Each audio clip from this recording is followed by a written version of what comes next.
At so ayan, hi guys! Welcome back sa channel natin at ito na si full spoiler o full summary ni chapter 1100. So ayan, bago tayo magsimula ay kung bago ka pa lang sa channel natin ay huwag mo kalimutan mag-subscribe at pakipindot na rin sa notification bell para ma-update ka every time na meron tayong bagong upload. So yan lang naman po at ulit ay maraming salamat sa paghihintay. So huwag na natin patagalin pa, simulan na natin yan.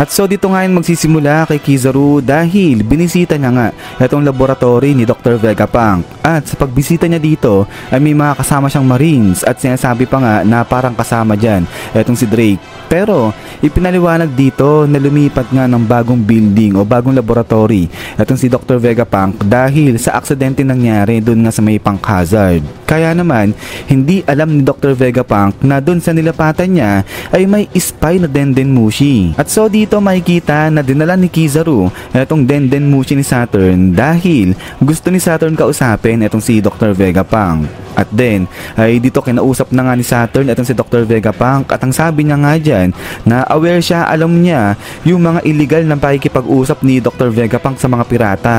Pero yung pagdating dito kay Kuma, since na excellent nga raw itong si Kuma para maging host dyan sa cloning project nila, kaya naman sige papayagan niya yan. Pero may tatlong condition dyan itong si Saturn. At ang una na nga dyan ay yung magiging warlord itong si Kuma at papalitan niya yung hindi kilala na warlord na tinalo naman ni Ace. At ang pangalawa ay magiging human weapon nga raw itong si Kuma. Mag-undergo siya sa cyborg surgery ganyan. At ang pangatlo ay i-erase ni Dr. Vegapunk etong alaala nga o etong memory ni Kuma. At so kaya dahil dyan ay nagalit ng husto etong si Dr. Vegapunk at ang sabi niya nga dyan na yung pagbubura ng memory ay para ka na rin pumatay ng tao niyan. At so kaya dito ay sumagot etong si Saturn at ang sabi niya nga dyan na wala sa posisyon etong si Dr. Vegapunk para magsalita.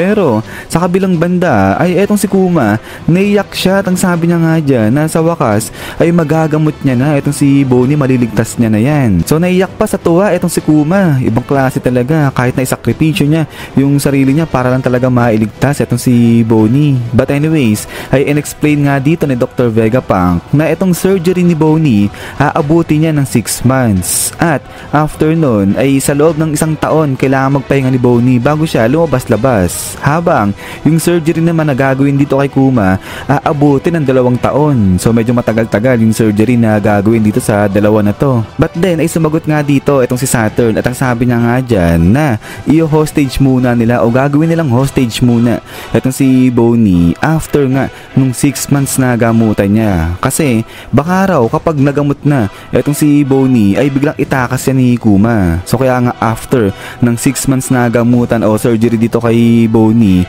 ay hahawakan muna ng world government itong si Bonnie sa loob ng 1 taon at i-release lang nila o papalayain lang nila itong si Bonnie kapag nabura na ni Dr. Vegapunk itong alaala ni Kuma. So gagawin daw nila yan kasi nga para maiwasan yung pagtakas nito ni Kuma at saka nga ni Bonnie. At maliban pa dyan, pagkatapos din ng 6 months na gamutan o surgery nito ni Bonnie ay hindi na nga raw pwede pang makita ni Kuma itong si Bonnie kahit kailan. At so dito pumayag itong si Kuma sa kasunduan ni Saturn sa arrangement na gusto niyang gawin. Pero ang kapalit nun ay yung kaligtasan nga nito ni Bonnie. So sabi ni Kuma, after ng 6 months na gamutan ni Bonnie ay ibalik itong si Bonnie doon nga sa may Sorbet Kingdom. Nang sa ganon ay hindi nga malaman ni Bonnie yung patungkol sa kasunduan nila. So pumayag naman dyan si Saturn kasi nga sa loob-loob niya kahit saan naman pumunta itong si Bonnie at saka nga itong si Kuma ay mamomonitor pa rin sila ng world government. At then ay after nga ng kasunduan nito ni Kuma at saka nga ni Saturn ay makikita natin yung montage nga ng mga to ni Sentomaru, ni Bonnie, neto ni Kuma, ni Dr. Vegapunk at saka ni Sentomaru at saka ni Kizaru na masayang magkakasama nga sila. So dito sinasabi nga na etong si Kizaru Kizaru talagang close na rin dito kala Dr. Vegapunk, kala Kuma, kala Sentomaru. So sa loob nga raw nung panahon na ginagamot etong si Bonnie ay talagang naging magkaka-close na etong mga to. At makikita nga rin daw dyan yung ilang mga surgery na ginagawa kay Kuma at saka nga kay Bonnie. For example, yung ginagawang surgery nga raw ni Dr. Vegapunk dito sa braso ni Kuma. At so after 6 months, pagkatapos ng surgery ni Bonnie, ay ibinalik nga siya dito sa may Sorbet Kingdom. At welcome naman siya ni Coney at nung iba pa. Pero sa loob ng 1 taon ay dito maninirahan sa may simbahan etong si Bonnie under medical team naman o sa pangalaga ng medical team. Pero itong mga medical team na to ay world government agent naman yan at ang leader nga nila dyan ay CP8 na babae at isang sexy nurse nga raw yung babae na yan. So pangalan pala ng CP8 na yan ay si Alpha. So sila nga yung magbabantay dito kay Bonnie sa loob ng 1 taon. But then pagkatapos nito ay may kita nga na etong si Kuma nagpaalam na siya dito kay Bonnie. So etong si Bonnie ngingiti-ngiti lang siya kasi hindi niya alam na eto na yung huling pagkikita nila ni Kuma. So dito sabi ni Kuma kay Bonnie na salamat nga raw kasi ipinanganak etong si Bonnie. At then after nyan ay dito na nagsimulang maglayag etong si Kuma sa karagatan at ginawa niya na yung tungkulin niya bilang isa sa mga 7 warlords. At may kita nga rin daw dito sa montage ulit yung mga iba't ibang reaction ng ibang mga kasama niya pa ng mga 7 warlords noon. So nandiyan nga itong sila Boa, si Doflamingo, si Crocodile at pati nga si Mihawk nandiyan din. So si Mihawk ay walang reaction ano lang siya, nakatingin lang siya dun sa dyaryo habang binabasa nga yung balita na itong si Kuma kabilang na sa mga 7 warlords. So halos naman itong mga tatlo rin na to parang halos walang pakialam sa pagsali nga nito ni Kuma dyan sa 7 warlords. Tapos pati itong si Moria sabi niya nga dyan isang human po, anong klaseng kapangyarihan ang sabi ng ganyan.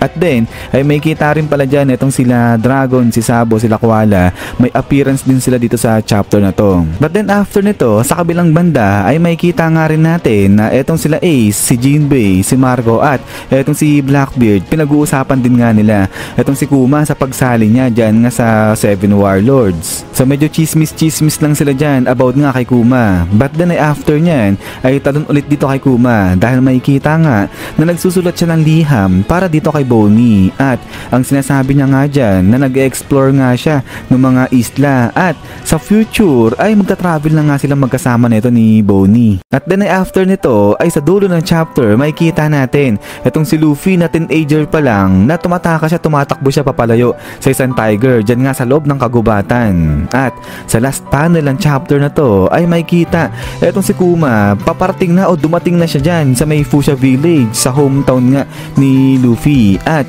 dito may kumontak sa kanya na isang world government agent nga at tinatanong kung nasan siya kasi nga meron daw na iutos sa kanya itong government. So sagot si Kuma, sabi niya nga nandiyan siya sa may East Blue, yung ipinag-uutos sa kanya, sabi niya ganyan. At then after nito is yan guys, so hanggang dito lang itong video natin na to. So grabe talaga itong si Kuma, talagang sunod-sunod lang siya dyan sa world government. So yan, kayo ba? Ano yung masasabi niya patungkol dito sa chapter 1100? So pa-comment na lang dyan guys sa baba. At yun pala ay kung di pa kayo nakaka-follow sa Facebook page natin ay huwag niyo po kalimutan na i-follow itong si Facebook page natin. So yung link nito nandiyan lang sa may comment section. So pa-check na lang siya. At yung pala huwag niyo kalimutan mag-iwan ng like kung natripan nyo itong si video natin. So yun lang naman at ulit ay maraming salamat sa panonood dito kay One Piece natin. So lagi mag-ingat. God bless inyo lahat at kita-kits tayo ulit.